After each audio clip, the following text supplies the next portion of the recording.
Boss, I don't know what. Criticast, I like citing Wikipedia should be always Wikipedia prime rate. Summary rate's about 3% higher than the Fed rate. The point is that subprime lending goes higher still. Companies, people were signing risky loans, which were rarely possible with a given housing price and condition. After being locked in as some housing prices fell, they couldn't refinance sell. Lack of government oversight on predatory lending, blame was widely cast, but not on too much regulation. Quote, you have the interest rates on money supplied with essential, and then from commercial banks, they aren't going to lend money just because rates are low. Yes, the Reserve sets rates, but the market determines whether lending is done. Lower rates encourage more investment, but the Fed doesn't create bubbles by lowering rates. The opposite, it tries to contain bubbles by raising rates in a recession. It lowers rates to try to spur investment, my understanding. Quote, other manufacturers would kick in if Intel somehow managed to increase its worldwide supply and beat AMD in price and quality. They are beating AMD. AMD was the underdog competitor who looked sadly exhausted. AMD may be facing bankruptcy, I don't follow too closely. I doubt big server chip makers would be all that suited to dive in and take AMD's place. There really are different architectures designed for different things, at least until massive parallel mania takes it in. Quote, overfishing has not to do with markets, but with common property. A market like fishing licenses is actually a solution to this a lot of times. Who would give out the fishing licenses? Government? Remember, this is all about the value of having government having forced regulation.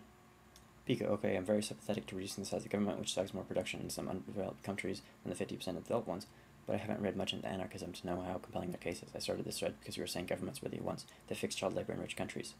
Chaos, you have a strong case here. Clearly, simply banning child labor does little for the children since they are working at starve point. Minimum wage, overtime, etc. were necessary to make sure the parents could provide without child labor. Wikipedia, Fair Labor Standards Act. Of course, food stamps and other welfare programs are more direct. Quote, do you agree that regulations against PP should be the last option tried? What other options are there? I mean, yes, let industry free market run its course for a while to see if a solution naturally develops, but it's just a system based on greedy individualism, so if it breaks down, we should step in. And not just for the poor, the market may get into the inefficient state called market failure or Wikipedia market failure. Pepper Punch, in no particular order, charity, leaving cities, boycotts, unions. Those are better than mass revolt, which is essentially what democratic strategy has. These are all legal free market responses. I say let these have a first go, absolutely, but they are often insufficient. Stuffbot, even if accept that market failure is real, and there are many reasons to believe it is not, when we compare market failure to state failure, we're really comparing an inefficient delivery of goods, services, or charity with genocidal wars that murder hundreds of millions of people. I can tell you which one I'm more concerned about. Strategicast, we're clear on that point. Let me ask you this. How many wars has Switzerland started? We need better mechanisms for preventing governments from going to war, but that doesn't mean we need to get rid of government. There are plenty of governments better than America. Unfortunately, there are no anarchies.